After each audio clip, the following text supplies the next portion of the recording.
नमस्कार मित्रों, आज मैं लाया हूं अष्टावक्र गीता का अध्याय 11 और 12। अब तक आप अष्टावक्र गीता के 10 अध्याय सुन चुके हैं और नहीं सुने तो उन्हें भी सुनना। मैंने बहुत ही संक्षेप में अष्टावक्र गीता को, ओशो की अष्टावक्र गीता को तैयार किया है। आज फिर आनंद लेते हैं एक कहानी के साथ। एक बार एक साधु नदी किनारे बैठा था। एक बच्चा दौड़ता आया और बोला, बाबा देखो, मेरे हाथ में कितनी सुंदर तितली है, बताओ यह जिंदा है या मर चुकी। साधु मुस्कुराया और बोला, तुम्हारे हाथ में तितली नहीं, तुम्हारा निर्णय है। अगर चाहो तो उसे जिंदा छोड़ सकते हो और चाहो तो दबाकर मार सकते हो। ओशो कहते हैं, जीवन भी हमारे हाथ में है। हम उसे स्वतंत्रता में जी सकते हैं या बंधन में मार सकते हैं। अष्टावक्र कहते हैं, जब तुम अपने असली स्वरूप को जान लेते हो तो तुम जीवन को खुला छोड़ देते हो, क्योंकि तुम्हें पता होता है तुम उससे अलग हो। श्लोक 1। अष्टावक्र बोले, जिसने अपने को देह से भिन्न जाना वह न सुख में डूबता है न दुख में डूबता है।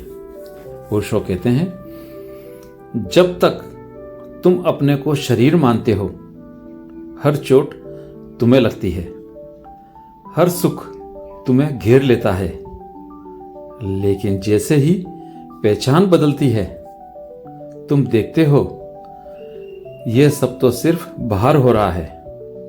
ओशो कहते हैं, यह वैसा ही है जैसा सिनेमा में फिल्म देखना। कहानी रोचक है लेकिन पर्दा अछूता है। श्लोक 2। अष्टावक्र कहते हैं, जो जानता है कि वह सबका साक्षी है वह जन्म और मृत्यु से परे है। ओशो की वाणी में व्याख्या, जन्म और मृत्यु केवल शरीर के लिए हैं, साक्षी के लिए नहीं। ओशो कहते हैं, तुम्हें मरना केवल तब पड़ता है जब तुमने अपने को शरीर मान लिया हो। श्लोक 3। जब मन स्थिर हो जाता है और इच्छा समाप्त हो जाती है तब आत्मा का प्रकाश प्रकट होता है। ओशो कहते हैं, इच्छा का मतलब है लहरें। मन की लहरें शांत हों तो नीचे का शांत जल दिखने लगता है।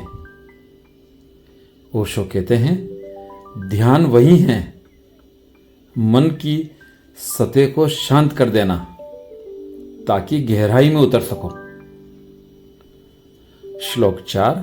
अष्टावक्र कहते हैं, ज्ञानी संसार को न स्वीकारता है न अस्वीकारता, वह बस देखता है। ओशो कहते हैं, स्वीकार और अस्वीकार दोनों में तुम उलझे रहते हो। देखना मतलब है बीच में न पड़ना। ओशो कहते हैं, साक्षी का आनंद इसी में है, वह किसी पक्ष में नहीं, केवल उपस्थिति में है। श्लोक 5। जो भीतर के आनंद में स्थित है वह बाहरी परिस्थितियों से विचलित नहीं होता। ओशो कहते हैं, बाहर की खुशी मौसम की तरह है, कभी धूप कभी बादल। भीतर का आनंद आकाश की तरह है, हमेशा है, बदलता नहीं। ओशो कहते हैं, अगर तुम्हारा सुख भीतर से आता है तो कोई उसे छीन नहीं सकता। अध्याय 11 में अष्टावक्र हमें फिर से यही बताते हैं, अपनी पहचान शरीर और मन से हटाकर साक्षी भाव में टिक जाओ। ओशो के शब्दों में, जब तुम जीवन को खुला छोड़ देते हो तब जीवन तुम्हारे साथ नृत्य करता है और तुम सिर्फ उसके साक्षी बने रहते हो। अध्याय 12 में हम प्रवेश करें उससे पहले आपका एक छोटी सी कहानी सुनाता हूं, फिर हम आगे चलते हैं। एक आदमी था जिसने तय किया कि वह पूरी दुनिया को सीधा कर देगा। वह लोगों को उपदेश देता, समझाता, झगड़ता, सुधारता, पर लोग वैसे के वैसे ही रहे। थककर वह अपने गुरु के पास पहुंचा और बोला, गुरुजी, लोग बदलते नहीं हैं। गुरु ने हंसते हुए कहा, पहले अपने आप को बदल, फिर देख दुनिया अपने आप बदलने लगेगी। ओशो कहते हैं, अष्टावक्र यही सिखा रहे हैं। जब तुम अपने भीतर जागते हो तो बाहर की दुनिया को बदलने की जरूरत नहीं रह जाती। श्लोक 1। अष्टावक्र बोले, जब तू जान लेता है कि यह सारा जगत तेरे भीतर है, तब तू न किसी को दोष देता है, न किसी को बदलने की कोशिश करता है। ओशो की वाणी में व्याख्या, जब तुम बाहर दोष ढूंढते हो तब तक तुम भीतर सोए हुए हो। जागना मतलब है देखना कि सब कुछ चेतना का खेल है। ओशो कहते हैं, सपने में तुम दूसरे को दोष देते हो, जागते ही हंस पड़ते हो। श्लोक 2।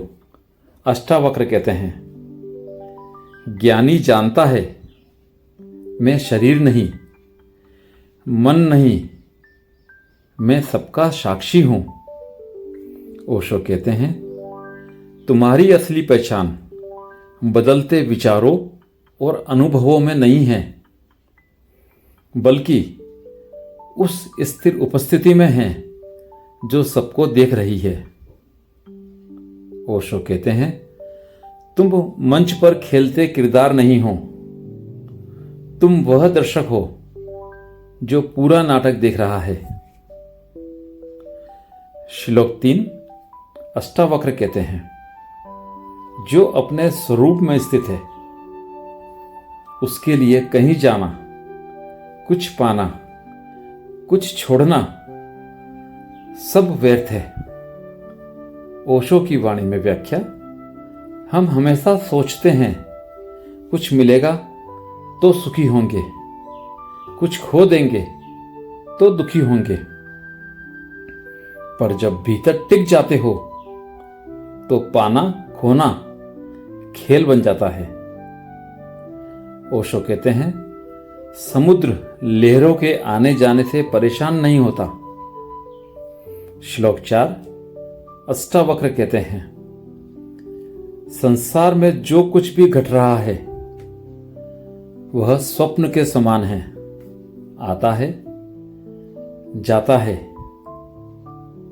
ओशो व्याख्या करते हैं, अष्टावक्र हमें यह नहीं कह रहे कि भाग जाओ, बल्कि कह रहे हैं इसे सपना जानकर देखो।